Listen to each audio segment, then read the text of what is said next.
Welcome to episode 11 of Build an Etsy Business with me, Nick, and of course, Lou. Let me let you into a little bit of a secret. I've just started going to the gym.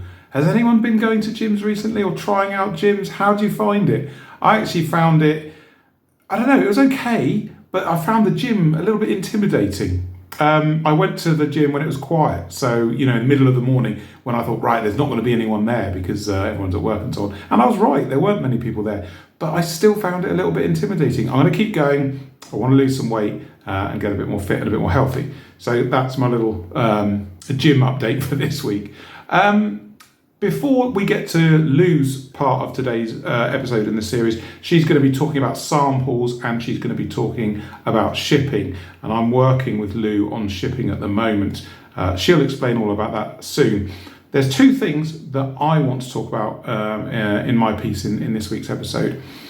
The first one is a couple of comments left by someone known only as L in my YouTube comments. They left two comments. This is the first comment here. I'll just get out of the way so you can see it. And then the second comment here. Okay. Now, when you've been doing this job as long as I have, when I see comments like this, I love it. I love it because it gives me a chance to answer and respond to what the person's saying. And they're saying, look, 10 weeks, they've only had one piddly sale, throw in the towel, it's not going to work, And that mindset is totally valid from a seller's perspective. I work with clients all the time that think in terms of days and weeks and things working or not working. I totally understand why this person said it. But it proves my point. Etsy is a long game. So Lou and I have constructed a specific plan for Lou's store based on the time of year that we started. This was to be expected. I never not expected this to work the way it has. And by the way, Lou's store has got another sale. So she's had two sales now, which is great. And there will be more to come. But we have to understand the context of the time of the year when you start a store. If Lou and I were starting in September, our listing plan would have been more aggressive because of the Christmas traffic. Right now, it's just getting quieter and quieter and quieter on Etsy. There's no point in us going for loads of sales now. Zero. What we're doing is planning and preparing, refining for the critical time of the year, which is September to Christmas for Lou's store. So thank you ever so much for these comments. Honestly, I get why you're saying it. Just stay tuned is what I'm saying. Stay tuned and let's see what happens. We've got lots of things, lots of plans coming and lots of changes that are coming in the store, all to happen at the right time, which is September. Okay, so the second thing is shipping. So Lou's going to say her bit about shipping a little bit later on. And what I'm going to say now partially answers some of the things that she talks about. So I know that I've mentioned this at least once on my channel before. I just want to mention something about shipping. So Lou ships heavy stuff, big, bulky, heavy pieces of wood, and the shipping is expensive. And the thing I want you guys to know and understand, when you look at shipping and the price of your product, I want you to remember this statement. The person in the country that you're selling to can't always find the product that they're looking for. Okay? So what I mean by that is if they find you and they find your shelving, they might be the type of person that shops on Etsy, right? They shop on Etsy. They don't go to bricks and mortar stores. They don't like Amazon or eBay. They shop on Etsy. So for them, they're not able to find the products elsewhere. I've seen this countless times in my own store. So I personally talk to people who buy from me, from my client stores. When I'm working with customer service with client stores, I see the messages. I see what people are saying. It's their world. So their shopping world is what they do. So if they come to Etsy and they're looking for a shelf and they find the style of shelf they want and it's Lou's, they'll pay it. They'll pay it because they found what they were looking for. And I've had 8 years experience of working myself and with sellers in this situation. And some of my shipping prices were crazy. So if a crystal was $200 and the client, the customer wanted it express delivery to America, and the thing was 5, 6, 7 kilos in weight, that would be the same as the price of the crystal or more. But people would pay it because they couldn't find the product elsewhere, or they shopped wherever they shop, and that's where they want to buy. So Lou's going to talk about shipping a little bit later on. I am going to be working on seeing what other options are available in the UK for shipping. But I just wanted to share that with you guys. Don't kill yourself too much on shipping, even if it looks expensive. We're all in the same boats with shipping, depending in your country, So don't think items won't sell because the shipping price is high. They will. It's just the right buyer in the right situation finding your products. Now, let's get into this week's portion of the show from Lou. Let's see what she's got to say this week. Wow. That all went completely wrong. I've just done, hi everyone, how is everyone doing? It's not very good, not a very positive start. I've just videoed a whole section for you and my microphones weren't working. Because I didn't charge them, I didn't check. I've been away for the weekend, been on a camping trip, and it's just been life got in the way of work. Anyway, so I apologise for the quality of the audio this week, and it's now going to be a shorter video because I've just spent half an hour filming a video with no sound whatsoever. So there, positive start. Definitely need more caffeine today. Anyway, let's get on to positive things.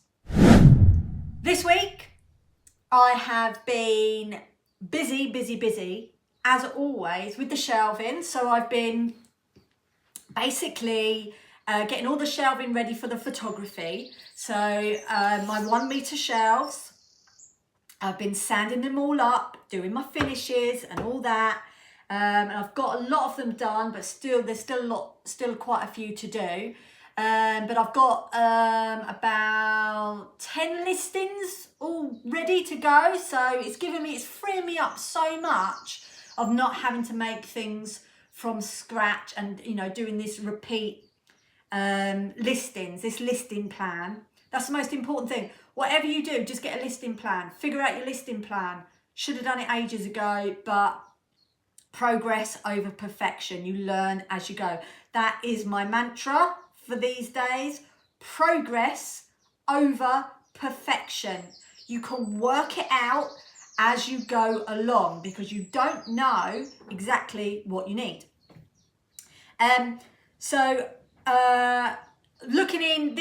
Looking into the styling of my products with the photography. I bought an amazing book.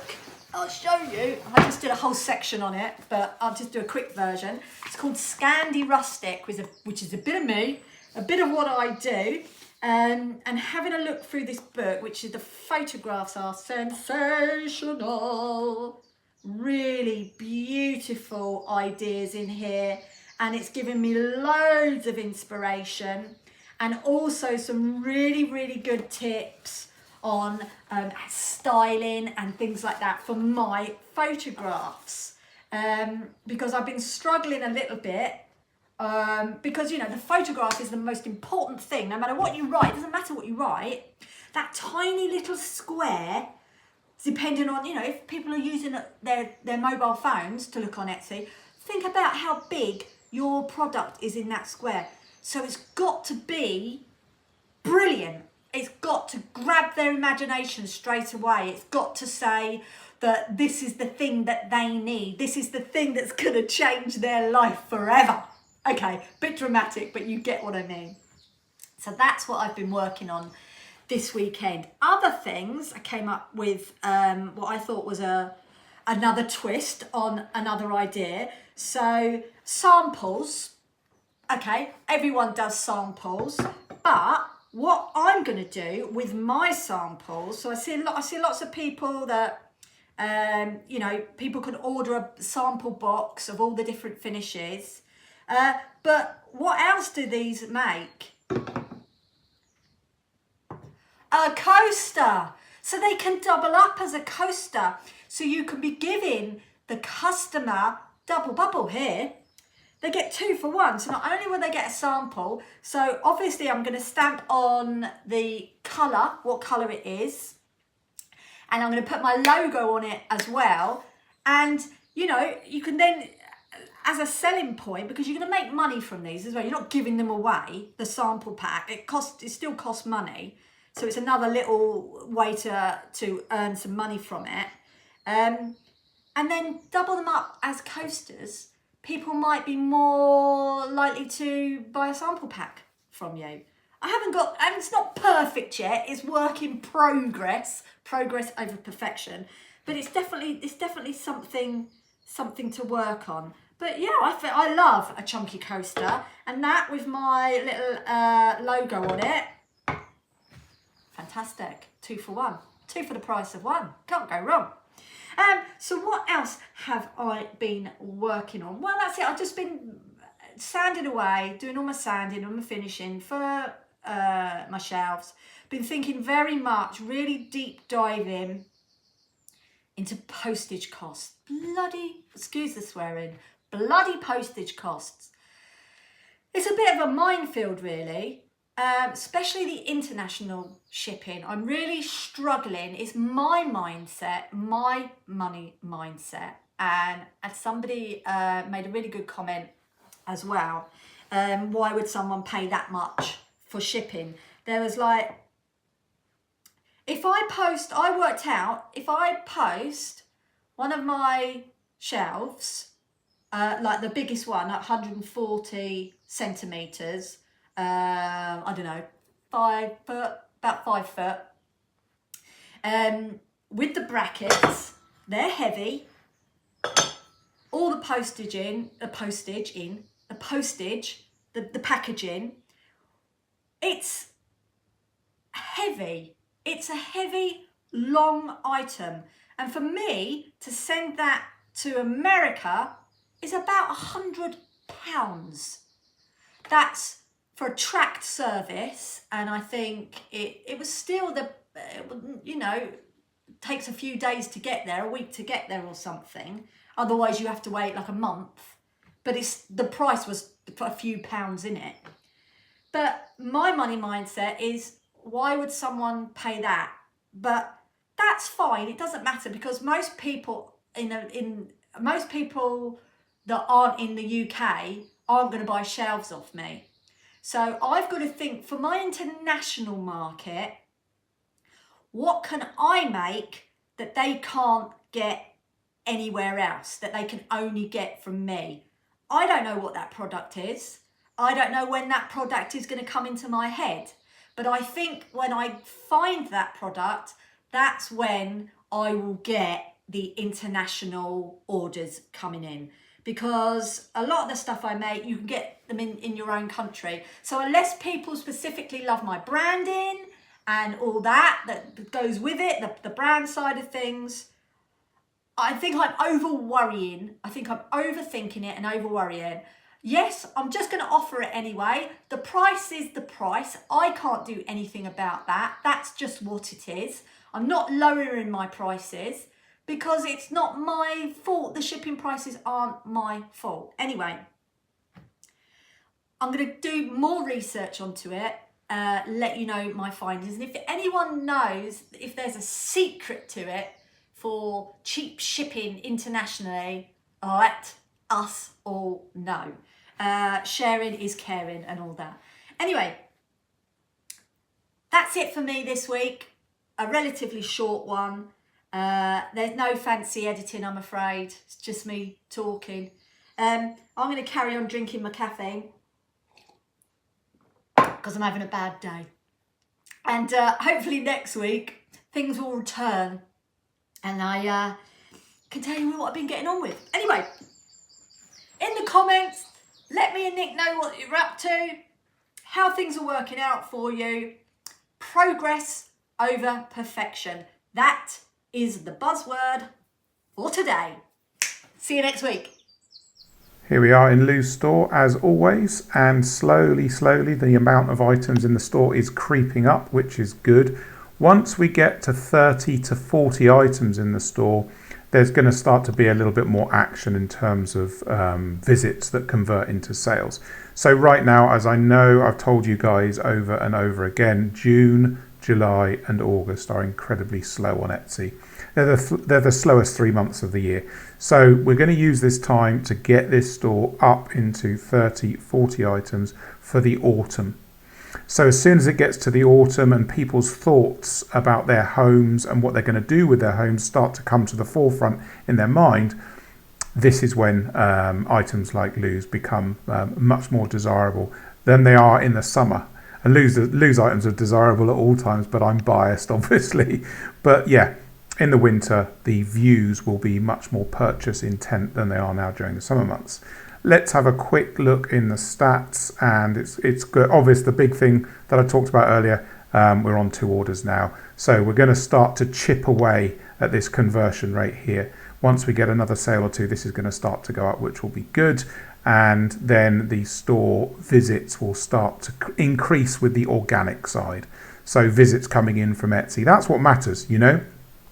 You guys know I always talk about the only traffic that matters is traffic that comes, starts and finishes inside Etsy. That's what's important. Not social media, not advertising, genuine, bona fide, internal Etsy traffic, which is what Lou and I are working on at the moment. So straightforward stuff. I hope you enjoyed this episode. So glad Lou got a second sale, and there'll be lots more to come. Get into the comments as always, any questions or things you'd like to say, and we'll see you in the next episode.